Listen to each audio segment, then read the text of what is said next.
crazy, scary true stories. Apparently, that is coming from Reddit.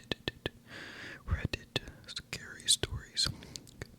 So, I'll hurry up and get into it. If you're new, be sure to hit the sub button for more videos like this.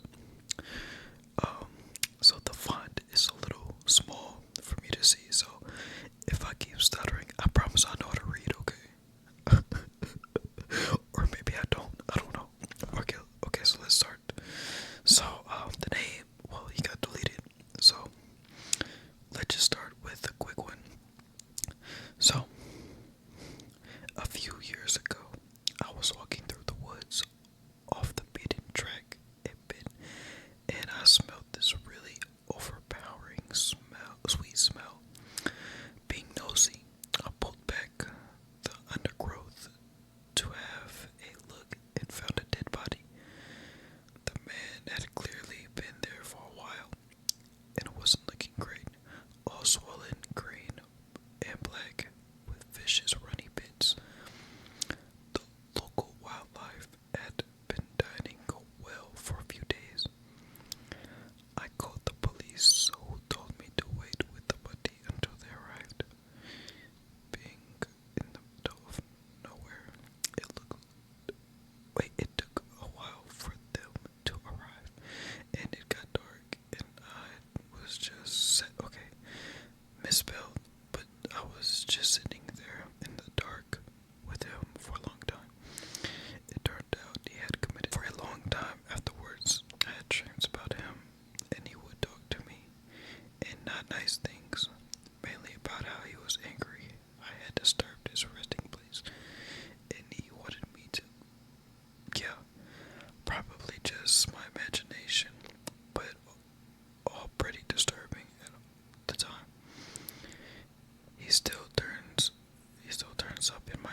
all of a sudden, this guy comes sprinting around the corner. He starts screaming at me, shouting stuff like, hey you, get the F out of your car now. I noped the F out of there and sped off. I never saw the guy again. Moral of the story, don't effing sleep on the side of a deserted road. Wow, that's pretty crazy. I'll be honest. Okay, in this one, a few summers ago, I went for a bike ride around midnight with a friend. We went our separate ways at the end of the evening, and I had about 2 blocks to ride back myself. One second, let me take a sip.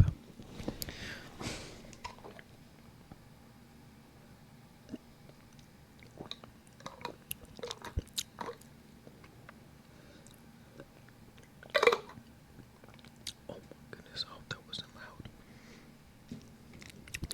Okay. My mouth was getting dry. Okay. Because of construction, I had to ride on the sidewalk by the street. Streets were dead, but it wasn't a problem until right where I was about to turn left onto my street.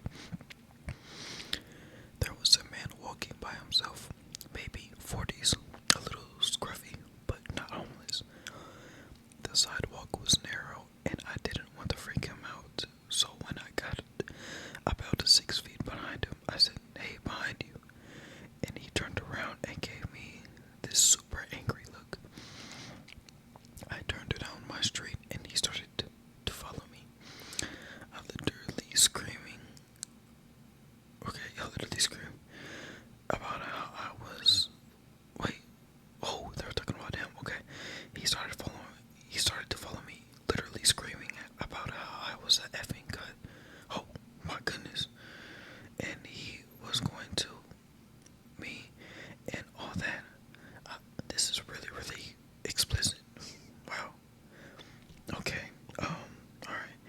I live off the corner, and I didn't want him to figure out that. Wait. Oh my god, I'm so lost. Wait. I live right off the corner, and I didn't want him to figure that out, so I decided to do another loop around the block. That's not the scary part. The scary part is that when I looked back around the corner and looked down the street, I saw him standing on my front stoop, staring out the street like the mother knew I lived there. He saw me right by again, but he didn't say anything. I ended up going back to my friends, but my bike got stolen from the alleyway by the house 2 days later. Edit, the guy in the question was definitely not actually homeless. We have a large population of mentally ill in that area, unfortunately, downtown of a medium-sized city. So, if I didn't think the sidewalk was too narrow to pass, otherwise, I wouldn't have disturbed him. Half the scary part was that he looked pretty much completely normal for my area. That being said, I ended up texting my mom, and she made the decision not to notify law enforcement until my bike was stolen. He said, I have a friend who lives in a super sketchy neighborhood, and he was riding his bike at night back to his house. On the other side of the street was a strange man, and the man turned around and started charging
sat up and leaned closer to look at it, and if it didn't move, abruptly sat there for 10 minutes, locked in eye contact with it before a sudden feeling of peace washed over me, and I lay down, comfortably went to sleep. I woke up the next morning and saw nothing there that could make the shape. Wait, oh my god, hold on. I woke up the next morning and saw nothing there that could make that shape. It is safe to say I don't sleep in the living room anymore. I feel like you guys should be calling the police. Alright. There's another one. When I was a young child, I had the same dream every night for years about drowning when a huge wave swept over me and I sank into the bottom. Years later, I had a temp job delivering mail. One summer during college, I saw this old lady sitting on a front porch waiting for me. When I got out there, she looked at me and said in a foreign accent, "You drowned when Oshia sank beneath the waves." Freaked me out. That's crazy.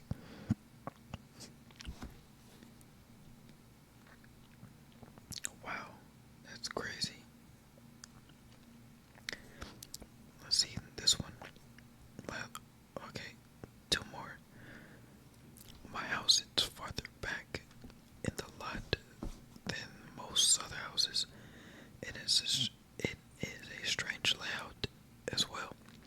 The sidewalks run the length of the living room and ends at the front porch, which leads into the living room. Large windows that do not open allow great light to get into the living room, but at the cost of no privacy. The rest of the family was on vacation,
wake up. And if you see this right now and you made it to the end of the video, hit the subscribe button